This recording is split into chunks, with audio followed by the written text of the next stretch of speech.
जेके जलाल चांडियो ऐं केतिरनि ई फनकारनि हिन खे पंहिंजी आवाज़ में ॻायो। ऐं जन मां हिकिड़ो कलाम मशहूरु त मां सेज सिंधू जी सजाईंदुसि तुंहिंजो अंबड़ खीर मल्हाईंदुसि।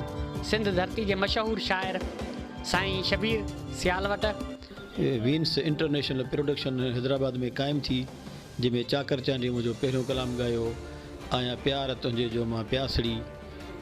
उहो तमामु घणो मक़बूल थियो उन टाइम में ऐं मुंहिंजी शुरूआत उन टाइम खां थी। सभिनी दोस्तनि खे अस्सलाम वालेकुम। हक़ मौजूद जी सिंध। जी दोस्तो, असीं हींअर मौजूदु आहियूं काज़ी अहमद जे शहर में। सिंध धरती जे मशहूरु शाइर साईं शबीर सियालवट ऐं असीं उन जी ज़िंदगी जूं यादूं असीं महफ़ूज़ करणु आया आहियूं। ऐं सभिनी दोस्तनि खे हीअ ॿुधाईंदो हलां त हीअ उहो शाइर आहे जेके जलाल चांडियो केतिरनि ई फनकारनि हिन खे पंहिंजी आवाज़ में ॻायो। ऐं जन मां हिकिड़ो कलाम मशहूरु त मां सेज सिंधू जी सजाईंदुसि तुंहिंजो अंबड़ खीर मल्हाईंदुसि। दोस्तनि खे हक़ मौजूद जी सिंध।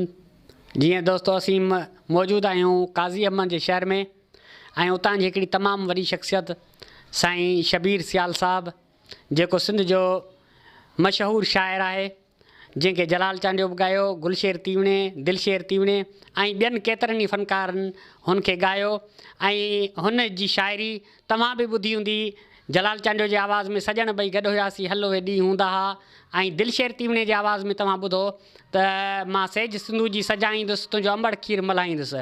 असीं उन ई शाइर जे अॼु तॾे ते पहुता आहियूं ऐं साईं जी ज़िंदगी जी मुकमिल बायोडेटा ऐं मुकमिल जेके हुनजूं ख़ूबसूरत यादूं तव्हांजे साम्हूं मंज़र आम ते आणींदासीं। GSTV जी जेका असांजी टीम आहे साईं वटि पहुती आहे। असीं हींअर साईं सां मुकमिल इंटरव्यू कंदासीं। सर अस्सलाम वालेकुम। वालेकुम अस्सलाम। साईं, तव्हांजो जेको जनमु कहिड़े साल में थियो? अदा मुंहिंजो जनमु 1 फरवरी 1962। सर, तव्हांजी तालीम केतिरी आहे? तालीम मुंहिंजी MA MAd। सर, इहो जेको शाइरी जी शुरूआति कहिड़े साल खां कई? शाइरी जी शुरूआत मां जॾहिं 8 दर्जे में पढ़ंदो हुउसि 1978 खां मूं शुरूआति कई ऐं 1979 में मूं मैट्रिक जो इम्तिहान ॾिनो ऐं उन ई जेको आहे सो साल में मुंहिंजो हिकिड़ो वीन्स इंटरनेशनल प्रोडक्शन हैदराबाद में क़ाइमु थी, जंहिंमें चाकर चांडी मुंहिंजो पहिरियों कलाम ॻायो आहियां प्यार तुंहिंजे जो मां प्यासड़ी। उहो तमामु घणो मक़बूल थियो उन टाइम में ऐं मुंहिंजी शुरूआत उन टाइम खां थी। सर, जेका शाइरी जी शुरूआति थी उहा छाजे करे थी ऐं छो थी? शाइरी मां मुख़्तलिफ़ रिसाला पढ़ंदो हुउसि ऐं उन सां मुंहिंजो चाह रहंदो आयो। उन खां पोइ अदबी संगत जा क्लास अटेंड कंदो रहियुसि, उन में दोस्तनि खे ॿुधंदो रहियुसि। उन खां अलावा असांजे ॻोठ में ॿहिराड़ी में जेके महफ़िलूं थींदियूं हुयूं, उन्हनि महफ़िलुनि में राग विराग थींदो हुओ, उन्हनि खे ॿुधी करे ऐं मूंखे लिखण जो शौक़ु पैदा थियो। सर, हूं त आम चवणी आहे त शाइर थींदा आहिनि इश्क मां, छा तव्हांखे बि इश्क लॻो? इहो त मुमकिन ई कोन्हे को त शाइरी इश्क खां सवा थिए। ज़ाहिर आहे इहा शइ त ज़रूरु थी हूंदी। सर, इहो असीं हींअर तव्हांखे सिंध जे कहिड़नि कहिड़नि फनकारनि ॻायो? मूंखे सभ खां पहिरियां चाकर चांडी ॻायो। चाकर चांडी खां पोइ अलहदा ज़रदारी, मोहम्मद क़ासिम ओठो, मोहम्मद यूसुफ, समीना कंवल, आबदा ख़ानम, इमाम बख़्श ज़रदारी, ग़ुलाम हुसैन ज़रदारी, अमीन ज़रदारी, जलाल चांडियो ऐं जेको आहे सो गुलशेर तीवणो, दिलशेर तीवणो हाणे मुंहिंजो तमामु घणो मशहूरु गीत ॻायो आहे, जेको क़ौमी गीत आहे उन ॻायो। ऐं उन खां अलावा मां सम्झां थो त अञा खोड़ सारा नाला, मोहम्मद क़ासिम ओठो बि शायदि चई वियुसि, खोड़ सारा नाला आहिनि दोस्तनि जा। ऐं अली हिते असांजा काज़ी अहमद जा लोकल फ़नकार आहिनि, उन में अली हसन ख़ासकेली आहे, बशीर जतोई आहे ऐं पंहिंजो ज़ाकिर हुसैन सियाल आहे असांजो, उन में मुंहिंजी शाइरी ॻाई आहे। ऐं उन खां अलावा लतीफ़ चांडियो मरहूम हूंदो हुओ, उन बि मुंहिंजी शाइरी ॻाई आहे। मां सम्झां थो त जेकॾहिं हिसाबु लॻाइबो त 100 खनि फ़नकारनि मुंहिंजी शाइरी ॻाई आहे ऐं उन खां अलावा खोड़ सारनि रिसालनि वग़ैरह में बि छपी आहे। सर, हींअर ते तव्हां किताब केतिरा लिखिया आहिनि? किताब मुंहिंजो छपियो हिकिड़ो आहे, उहे बि ॾींहं हूंदा हुआ, जेको मरहूम जलाल चांडीअ मुंहिंजो कलाम ॻायो, सजण ॿई गॾु हुआसीं हल उहे बि ॾींहं हूंदा हुआ, उन जो ई नालो मूं किताब ते रखियो आहे त उहे बि ॾींहं हूंदा हुआ, जेको मार्केट में मौजूदु आहे हिन वक़्तु। ऐं उन खां अलावा खोड़ सारो मवादु अञा मौजूदु आहे ऐं ॿियो किताब मां हाणे तरतीब ॾियां पियो, इनशाला उहो बि जल्दी अची वेंदो। सर हींअर जेको हिन वक़्तु तव्हांजी शाइरी घणी केरु पियो ॻाए? हिन वक़्तु शाइरी मुंहिंजी दिलशेर तीवणो ॻाए थो। अच्छा, मुमताज़ लाशारी बि मुंहिंजा गज़ल ॻाया आहिनि, रेडियो ते बि रिकॉर्ड कया आहिनि। ऐं हिते जेको अली हसन ख़ासि केली बि ॻाए थो। ऐं हिन वक़्तु जेको असुल में ॻाल्हि इहा आहे त उमिरि जी जीअं हद ते माण्हू पहुचे थो, जीअं जीअं तीअं तीअं जेको आहे सो वरी इहो ॻाल्हाइण जो शौक़ु जेको आहे सो कुझु घटिजंदो बि वञे पियो। तंहिंजे करे लिखूं था, जेकॾहिं को दोस्त ॻाइणु चाहे थो, को राब्तो करे थो त उनखे शाइरी ॾियूं था, उहो दोस्त ॻाए थो। जे न त पोइ किताबनि जी ज़ीनत में त ज़रूरु आहे। सर तव्हांजो फेवरेट शाइर केरु आहे हींअर? हाणे हिन वक़्तु फेवरेट शाइर त नथो चई सघिजे कंहिं हिकिड़े खे, छो त सिंध जा खोड़ सारा नौजवान तमामु सुठो लिखनि पिया, जिन जा खोड़ सारा उन शेर जेके आहिनि असांखे पसंदि अचनि पिया, उन्हनि खे ॿुधूं था ऐं उहे पसंदि अचनि था। तंहिंजे करे शाइरी को बि हर्फ़े आख़िर न आहे। ऐं कंहिंखे बि जेको आहे सो वॾो शाइर या कंहिंखे नंढो शाइर मां सम्झां थो नथो चई सघिजे। जेके शयूं आहिनि खोड़ सारा शाइर आहिनि असांजा, उन्हनि जो सुठियूं लिखिजी वञनि थियूं। जेका शइ पसंदि ईंदी आहे मूंखे, जेको शेर वणंदो आहे, मां उनखे वॾो शाइर सम्झी छॾियां थो। माशाल्लाह। सर हींअर ताईं फ़नकार जेके बि आहिनि उन्हनि में फ़नकारनि में भला को फेवरेट तव्हांजो? फ़नकारनि में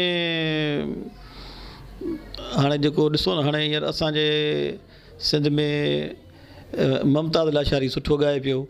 उनखां पोइ असांजे हिन फोक रंग में दिलशेर तीवणो बि ॾाढो सुठो ॻाए थो। ऐं उनखां अलावा ॿिया बि नौजवान कोशिशि कनि पिया। ऐं कहिड़नि जा नाला वठिजनि, कंहिंखे चइजे त हीअ घणो आहे, कंहिंखे चइजे त हीअ घटि आहे, सभु मुंहिंजे मथे जो मोड़ आहिनि, सभु सुठा आहिनि। माशाल्लाह। सर इहो तव्हांखे औलाद केतिरो आहे? औलाद मूंखे 4 पुट आहिनि ऐं 4 नियाणियूं आहिनि। माशाल्लाह। सर उहो ॾींहुं जेको ॾुखियो तव्हां ते आयो हुजे, हींअर ताईं न विसरंदो हुजे, उहो असां सां शेयर कयो। बसि ॾुखियो ॾींहुं हाणे ई मूं ते आयो आहे, जेको 17 फेबरवरी ते मुंहिंजी ज़िंदगी में हिकिड़ो पहाड़ किरियो आहे, जेको मुंहिंजी घरवारी जी वफ़ात थी वई आहे। उनखां अॻु में मुंहिंजो पुटु मूंखां जुदा थी वियो हिकिड़े हादसे में। उनजो बि मूंखे जेको आहे सो अञा ताईं घाव जेको आहे सो ताज़ो लॻो पियो, मथां वरी हीउ घाव लॻो आहे। जी सर। सर हींअर जेके नौजवान शाइर आहिनि उन्हनि खे तव्हां कहिड़ो पैगाम ॾींदो? नौजवान शाइरनि खे मां इहो पैगाम ॾींदुसि त हू शाइरीअ खे अवल सिखनि, उनखे सम्झनि।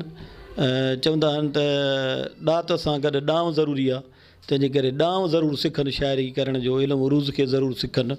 ऐं जेका शइ जंहिंमें जेकॾहिं को बि उस्तादु न आहे, मां सम्झां थो त उहा शइ तमामु हिकिड़ो ख़ाली लॻे थी।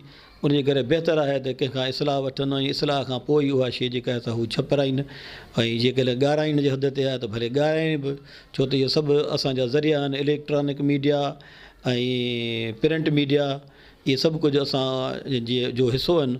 उहे सभु शयूं उन में भले ॻाराइजनि छपराइजनि बि, पर अवल उन्हनि जो इस्लाह ज़रूरी आहे। ॾात सां गॾु मां चवां थो त ॾांव सिखणु ज़रूरी आहे। जी सर। सर सियासत सां दिलचस्पी आहे? न, सियासत सां मुंहिंजी का दिलचस्पी कोन्हे का, बाक़ी जेको लिखूं पिया उहो तव्हांजे अॻियां आहे। बिल्कुलु सर। तव्हांजा त इनशाला हीउ जेको कलाम हलियो दिलशेर जे आवाज़ में, सजण इहो मां सेज सिंधू जी सजाईंदुसि, त इहो त हर महफ़िल में, माना हर जिथे महफ़िल में नथो चयो वञे त उहा महफ़िल ई अधूरी आहे। ऐं सिंध जी आवाम इन खे जेतिरो मोट कलाम खे ॾिनी आहे, शायदि कंहिं कलाम खे घटि मिली हुजे। त तव्हां सिंध जी आवाम खे कहिड़ो पैगाम ॾींदो? सिंध जी आवाम खे पैगाम इहो ई ॾिबो त हू सिंध जी ख़िदमत कनि, पंहिंजी सिंध लाइ लोचीनि, पंहिंजे सिंधी माण्हुनि लाइ लिखनि। ऐं वधि मां वधि इहो ई आहे त पंहिंजे देश जी ख़िदमत, पंहिंजी सिंध जी ख़िदमत कनि ऐं पंहिंजे सिंध लाइ लिखनि ऐं पंहिंजो इहो पैगाम घर घर ताईं पहुचाइनि। त असांखे सुजाॻ थियणो पवंदो, असांखे पंहिंजे हक़नि जे लाइ जदोजहद करणी पवंदी। उन लाइ असां सभिनी खे इहो ई करिणो पवंदो त असां पंहिंजी सिंध धरतीअ सां मुहबत कयूं ऐं उन जे हक़नि जे लाइ जदोजहद कयूं। भला सर सियासतदाननि में हींअर लीडर तव्हांखे कहिड़ो थो पसंदि अचे? सियासतदाननि में त मूंखे ज़ैन शाह वणे थो। माशाल्लाह। ज़ैन शाह साईं तव्हां कुझु चओ। साईं ज़ैन शाह असांजो तमामु हिकिड़ो बहितरीनु नौजवान क़यादत आहे ऐं वाइदे जो सचो आहे। मां सम्झां थो त असांजी सिंध में अहिड़ो को लीडर मूंखे नथो सुझे जेको साईं ज़ैन शाह जहिड़ो क़दम खणे। पाण हर क़दम ते क़ौम सां गॾु आहे, आवाम सां गॾु आहे ऐं उनजे करे जेको आहे सो मां साईं ज़ैन शाह खे तमामु घणो पसंदि कयां थो त साईं ज़ैन शाह हिकिड़ो बहितर नौजवान क़यादत आहे। असांखे हुन में खोड़ सारियूं उमेदूं आहिनि। जी सर भला तव्हां पंहिंजे औलाद खे छा बणाइणु चाहियो था? मुंहिंजे पुटनि में हिकिड़े हींअर जेको आहे सो पाकिस्तान स्टडी में मास्टर कई आहे ऐं टॉप में आयो आहे सिंध यूनिवर्सिटी में जा। ॿियो मुंहिंजो पुटु LLB करे थो कराची आहे ऐं ॿियो पुटु मुंहिंजो जेको आहे शकील, उहो मूंखे उमेदु आहे त डॉक्टर थींदो इंशाअल्लाह। ऐं अयाज़ जेको आहे सो मास्टर कयो वेठो आहे ऐं इंशाअल्लाह त उहो कुझु न कुझु ज़रूरु थींदो। उनखे पंहिंजी मर्ज़ी ते छॾियो अथऊं इंशाअल्लाह। सर आख़िर में असांजे नाज़रीन खे मैसेज ॾेई छॾियो, तव्हां पंहिंजे तरफ़ां त कहिड़ो मैसेज था ॾियो? मैसेज त मां सम्झो तव्हां 2-3 वठी विया, यको सभु थींदा विया आहिनि ऐं असांजे ॾिसंदड़नि खे इहो ई मैसेज आहे त हू पंहिंजी क़ौम जी ख़िदमत कनि, पंहिंजी क़ौम लाइ ॻाल्हाइनि, पंहिंजे हक़नि लाइ पंहिंजे औलाद खे पढ़ाइनि। पंहिंजो औलाद जे असीं न पढ़ंदो त असीं सुजाॻिरी न ईंदी ऐं असां ऊंदहि में हूंदासूं। तंहिंजे करे उन्हनि खे मुंहिंजो इहो पैगाम आहे त औलाद खे पढ़ाइनि, पंहिंजे नियाणियुनि खे पढ़ाइनि त जीअं उन्हनि में तइलीम सां गॾु रुॻो तइलीम न पर तइलीम जो कोर्स न पर तइलीम सां गॾु उन्हनि खे जेको आहे सो ज़हनी ऐं सुजाॻीअ जो शऊर अचे त जीअं हू पंहिंजे भलो बुरो सुञाणनि ऐं पंहिंजे हक़नि जे लाइ जेको आहे सो जेका जिदोजहद आहे उन जिदोजहद में हिसो वठनि। तंहिंजे करे वधि में वधि मुंहिंजी इहो ई अर्ज़ु आहे, मुंहिंजी इहा ई रिक्वेस्ट आहे त पंहिंजे औलाद खे तइलीम ॾियारीनि, ख़ासि तौर ते नियाणियुनि खे। माशाअल्लाह। जीअं दोस्तो हीअ असांजो साईं ग़ुलाम शबीर सियाल सिंध जो हिकिड़ो नामियारो शाइर। आऊं आख़िर में पंहिंजो शेर पढ़ी ऐं इजाज़त वठंदासीं। लॻी वियो ज़ंग त पोइ ज़मीरनि जो छा थींदो, जे आयो इनकलाब हिन आवाम में त पोइ अमीरनि जो छा थींदो। जॾहिं हिकु ठोकर सां थी असेंबलियूं सभु ऊंधियूं वेंदियूं पोइ हिननि वॾनि वज़ीरनि जो छा थींदो। जॾहिं मुर्शिद खे मुरीद ॾन ॾियणु बंदि कंदा पोइ हिन पेनागर पीरनि जो छा थींदो। जेकी मास्ता खाइनि हिन माण्हुनि जो तन खून पीअंदड़ खंज़ीरनि जो छा थींदो।